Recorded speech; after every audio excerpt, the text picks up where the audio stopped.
សួស្តីអ្នកទាំងអស់គ្នាខ្ញុំអូសាកាយើងមកបន្តសេរីរឿងពលឺថ្ងៃក្នុងមន្ទីរក្រមដោយភាគទី19និង20របស់យើងទៀតតែមកនឹងចូលសេរីរឿងរបស់យើងណាសូមគ្នាយើងជួយចុច like comment subscribe និងសញ្ញារូបដោយចំផងណាអញ្ចឹងហើយកុំអាខាពេលយើងចូលសេរីរឿងរបស់យើងទៅចាប់ផ្ដើមនៅក្នុងភាគនេះស៊ូបានប៉ះទៅនឹងរូបចំណាននឹងហើយក៏បានសួរទៅកាន់វ៉ាញ់យុដែលគាត់នឹងកំពុងតែរំរបួសរបស់គាត់ដោយនេះបានសួរថាតើវ៉ាញ់យុនឹងគោរូបនេះតាំងពីពេលណាមកចំណាមួយនេះវ៉ាញ់យុបានតបទៅកាន់នេះទាំងដោះអោតាំងពីកាលមុនមកពេលនោះខ្ញុំច្រឡំខ្លាំងចំពោះរចនាសម្ព័ន្ធកន្លែងនេះដូច្នេះហើយចំណែកស៊ូនេះមានអារម្មណ៍ថាពិបាកចិត្តណាស់នាងគិតថាគាត់នឹងចង់និយាយការពីពេលនោះបើសិនជាពួកយើងមិនបានជួបរឿងទាំងអស់នោះអញ្ចឹងនាងក៏បានបែរមករកនិយាយបន្តប៉ុន្តែនេះម៉ែជាឃើញថាខ្នងរបស់វិញយកគឺមានស្នាមរបួសរហែងច្រើនខ្លាំងមែនទែនបន្ទាប់ពីនាងបានឃើញបែបនោះនាងបាននឹកឃើញនៅពេលដែលគាត់នឹងបានទ្រមកកាន់នាងនៅពេលដែលនាងរកដួលនៅកន្លែងទ្វារពណ៌ខៀវហ្នឹងហើយនាងគិតថាគាត់នឹងរករបួសដោយសារតែនាងស៊ូនេះមានការប្រួយបារម្ភទៅកាន់វិញយកខ្លាំងមែនទែនដល់និយាយប្រាប់ទៅកាន់គាត់ថាឲ្យគ្រីមនឹងមកកាន់នាងមកដើម្បីឲ្យនាងនឹងជួយលាមទៅកាន់គាត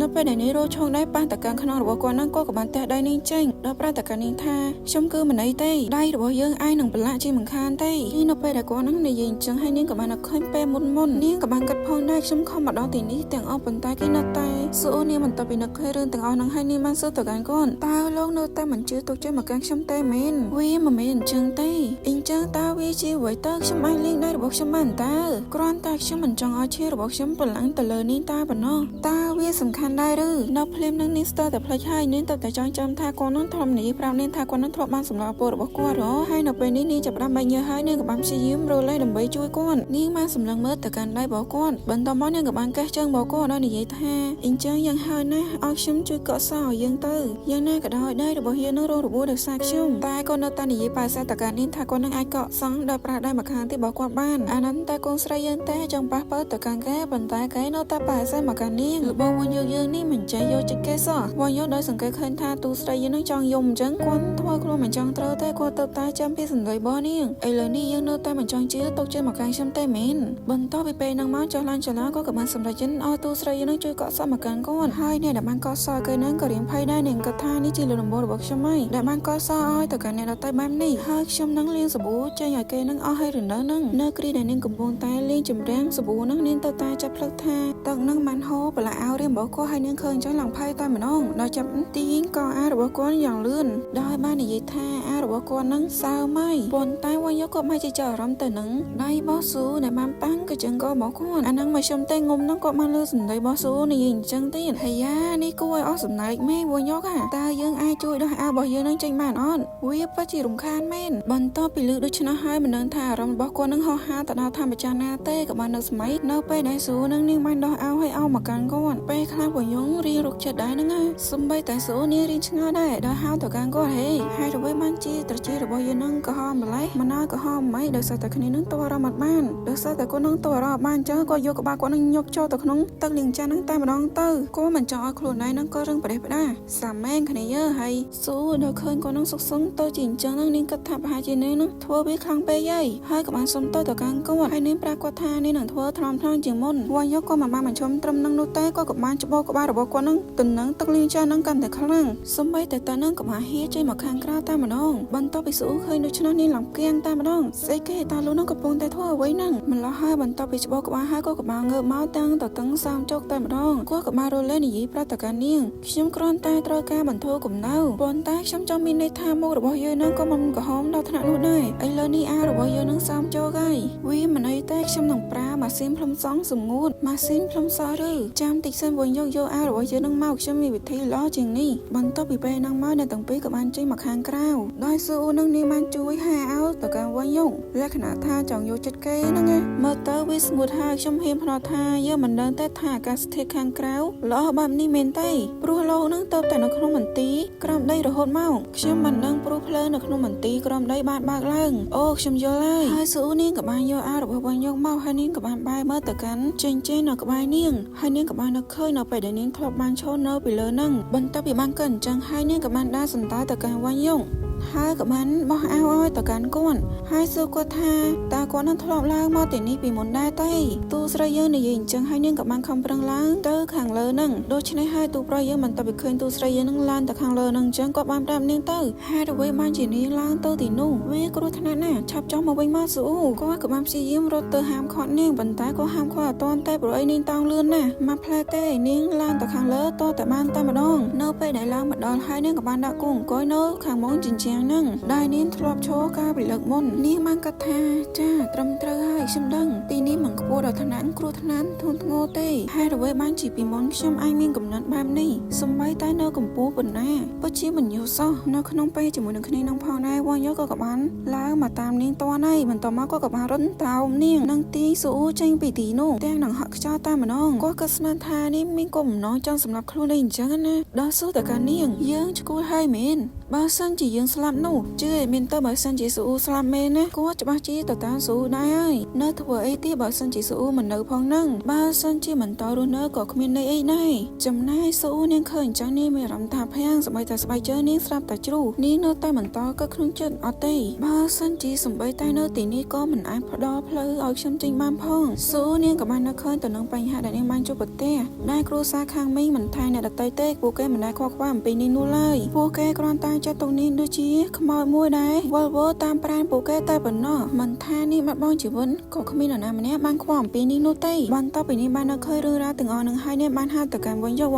តើបើសិនជាពួកយើងធ្វើបែបនេះវិញខណៈពេលដែលពួកយើងនៅក្នុងមន្ទីរក្រមដីនេះពួកយើងគ្រាន់តែបំភ្លឺអ្វីៗទាំងអស់ដែលបានកើតឡើងនៅខាងក្រៅទៅធ្វើដូចជារឿងទាំងអស់នោះមិនដែលកើតឡើងតែសោះទៅបានហើយតើលោកក៏យ៉ាងមិនដែរសំបីតែវិញយកក៏បានពិចារណាផងដែរក៏បាននឹកឃើញនៅពេលដែលគាត់នឹងបានសម្រាប់ទៅកាន់ឪពុករបស់គាត់ហើយមានប្រាជ្ញមុនគាត់ធ្វើបែបនោះដោយអចេតនានោះតែគាត់គ្មានបំណងនោះឡើយហើយគាត់នឹងបានសម្លឹងមើលទៅកាន់នាងបន្ទាប់ពិចារណារួចគាត់ក៏បានយល់ស្របទៅនឹងស៊ូមិនន័យទេតោះឆាំធ្វើបែបនោះទៅអញ្ចឹងបន្ទាប់មកស៊ូនាងក៏បានព្យាយាមឡើងទៅខាងលើមួយតង់ទៀតដើម្បីទៅអង្គុយក្បែរវិញយកពេលហ្នឹងគាត់ក៏បាននិយាយប្រាប់ទៅកាន់ស៊ូដែរស៊ូកុំធ្វើអ្វីមួយគ្រោះថ្នាក់ដូចជាពេលនោះម្ដងទៀតអីអង្គុយលើជ្រុងនោះដូចដែលយើងនឹងបានធ្វើមុននេះហើយនាងបានធ្វើទៅមុខឆ្ងល់វាមើលទៅគ្រោះថ្នាក់ដល់ថ្នាក់នោះមែនទេបាទប៉ាត់មែនហើយស៊ូនាងក៏បានយល់ស្របជាមួយនឹងគាត់អូខេនាងនិយាយហើយក៏បានទៅអង្គុយក្បែរគាត់ដល់ស៊ូគាត់ថាអញ្ចឹងអង្គុយបែបនេះមិនអីទេមែនវាមិនខ្ពស់ប្រហែលទេវិញយកឃើញអញ្ចឹងគាត់ក៏បានចាប់ទាញឲ្យនាងថយមកក្រោយអាគេទៅនិយាយមិញសោះអត់ស្ដាប់ទេគេទាញប៉ុណ្ណឹងហើយនៅនិយាយថាអញ្ចឹងហេតុអ្វីបានជាយើងធ្វើបែបនោះបានអញ្ចឹងគាត់ក៏បានឆ្លើយមកពីស៊ូអេនឹងជាមនុស្សភេទពេលខ្លះធ្វើអ្វីមួយដល់រំជួសចិនដល់មួយម៉ានកិនជាមុននាងបានកិនទាំងភ្នែកនាងបានសម្លឹងមើលទៅកាន់ដៃរបស់គាត់អូខ្ញុំជាមនុស្សបែបនោះមែនទេបន្ទាប់ពីនាងបានកិនដូច្នោះហើយនាងក៏បានសម្លឹងមើលទៅកាន់ជនបទរបស់នាងខ្ញុំគិតថាវាពិតជាខ្ពស់មែនខ្ញុំអាចមើលឃើញតំបន់ជុំវិញទាំងមូលសម្បីតែសាលារៀនរបស់ពួកយើងក៏ឃើញដែរខ្ញុំឆ្ងល់ថាពួកគេអាចមើលឃើញពួកយើងដែរទេបន្ទាប់មកនាងក៏បានសម្លឹងមើលទៅកាន់វិញយកហើយហៅទៅកាន់គាត់ហើយគាត់នឹងរៀនឆ្ងល់ដែរវិញយកតើយើងអាចធ្វើរឿងមួយឲ្យខ្ញុំបានទេលុះក្រោយពេលនឹងមកយកដឹងឯថានេះនឹងបានសុំអីទៅកាន់គាត់ដោយសារតែយើងនឹងបានឃើញនាងកំពុងតែអង្គុយម្នាក់ឯងនឹងសម្លឹងមើលទៅខាងក្រៅបងអួយយ៉ាងណាមិញគ្រាន់តែទូស្រីយើងនឹងអង្គុយសម្លឹងមើលទៅខាងក្រៅបងអួយនឹងក៏មានអ្នកទៅមកកាន់នាងដែរហើយអ្នកទៅនឹងគ្មានអ្វីក្រៅពីក្បាលនឹងនោះទេបើបានទៅគេមួយថ្ងៃដេកមិនសឹងមកមិនលហើយនោះឡើយដល់ក្មេងឈ្គួរនឹងបាននិយាយថាហេមើលទៅកាន់នាងនោះនាងបានអង្គុយសម្លឹងមើលតាមបងអួយពេញមួយថ្ងៃហើយប្រហែលជានាងឈ្គួរទៅហើយតើនាងកំពុងឃើញអ្វីមួយដែលគ្មានទេឬខ្ញុំហ៊ានឲ្យឯងទៅសួរនាងនិយាយថាឲ្យគេមិនអស់ចិត្តហើយនាងក៏បានដើរសម្ដៅទៅកាន់ស៊ូ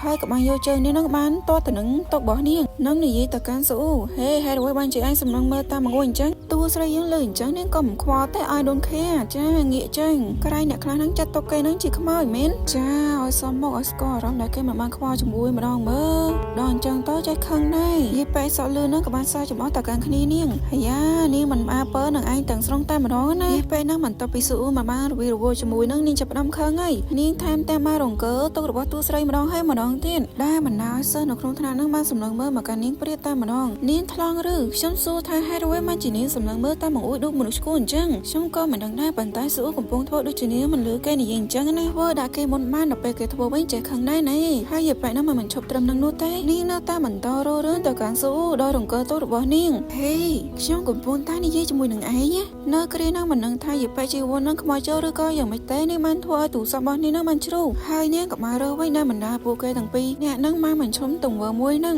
បន្ទាប់មកពួកគេបានដើរចាក់ចេញពីស៊ូអ៊ូទាំងខឹងប៉ុន្តែមុននឹងដើរចាក់ចេញនឹងយាយពេលរបស់យោនឹងថែមតាំងតះក្បាលទៅកាន់ស៊ូអ៊ូថែមទៀតឃើញហើយក៏ដោឆាតែម្ដងស៊ូអ៊ូបន្ទាប់ពីត្រូវបានគេតះក្បាលអញ្ចឹងនាងឡើងគៀងបរោយពួកគេតែងតែធ្វើដូចជាខ្ញុំនោះមិនមានវត្តមានសោះបន្ទាប់មកស៊ូអ៊ូនាងក៏បានក្តាប់ទងយ៉ាងខ្លាំងនិងបានក្រោកឈរដោយសារតែគ្រូនឹងបានមកហើយបន្ទាប់មកនាងក៏បានដាក់គូអង្គុយចុះវិញនិងបានសម្លឹងមើលទៅខាងក្រៅបង្អួចសំដៅទៅកាន់ជញ្ជាំងក្បែរនោះបន្ទាប់មកនាងក៏បាននឹកឃើញនៅពេលដែលនាងបាននិយាយជាមួយនឹងវ៉ុនយ៉ុងនៅពេលវេលានឹងស៊ូអ៊ូបានសុំទៅកាន់វ៉ុនយ៉ុងនឹងឲ្យគាត់នឹងធ្វើអ្វីមួយឲ្យមកកាន់នាងពេលនឹងស៊ូនាងបានសុំឲ្យវ៉ុនយ៉ុងនឹងឲ្យគាត់នឹងឡើងមកទីនេះបានទេនៅពេលដែលនាងនៅសាលាហើយវ៉ុនយ៉ុងលើអញ្ចឹងទៅក៏រៀនឆ្ងល់ដែរឡើងមកទីនេះឬតើខ្ញុំសុំខ្ញុំចង់នឹងថាតើខ្ញុំនឹងអាចមើលឃើញលោកដែរទេ